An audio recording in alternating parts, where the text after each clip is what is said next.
तो दोस्तों पवन सिंह का ये पावर स्टार का धमाका सॉन्ग का टीजर लॉन्च कर दिया गया है सारेगामा हम भोजपुरी पे। तो दोस्तों ये गाना बहुत ही जबरदस्त होने वाला है क्योंकि इस गाने को पवन सिंह और इनके साथ साथ में अनुपमा यादव इस गाने को गाई है। तो पता है ना पियर पड़ाक वाली।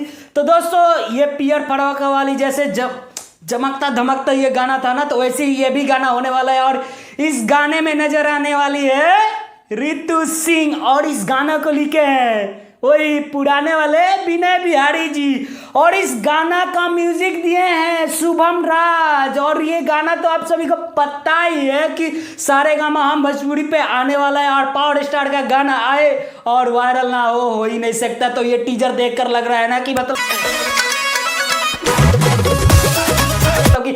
छापारा से चलकर बलिया को जाने वाली गाड़ी आरा तक जाएगी, 2 नंबर प्लेटफॉर्म पे आ रही है। तो दोस्तों हम लाइक दबाकर ठोकी है और तक गाना आने वाला है बहुत जल्द। तो दोस्तों तब तक के लिए बाय बाय, मिलते हैं नेक्स्ट वीडियो में।